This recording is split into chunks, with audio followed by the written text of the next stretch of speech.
નમસ્કાર મિત્રો, કેવી છે કુદરતની કળા, અણધાર્યું તે આગળ થાય, અણધાર્યું તે આગળ થાય। અમદાવાદમાં બનેલી પ્લેન ક્રેશની ઘટનાથી આજે આખો દેશ દુઃખમાં છે।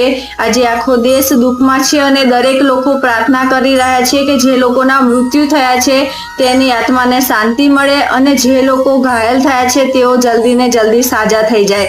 પરંતુ કહેવાય છે ને કે કુદરત રૂઠે ને ત્યારે કઈ ન વધે। આજનો માનવી ક્યાંક ને ક્યાંક માનવતા ખોઈ બેઠો છે। ધર્મના નામે અધર્મ કરતા થઈ ગયો છે, ભ્રષ્ટાચારી થઈ ગયો છે અને ઘણું બધું 2 નંબરના ધંધા કરતા થઈ ગયો છે અને આજનો માનવી કેટલાય અબોલા જીવની બલિ ચડાવે છે।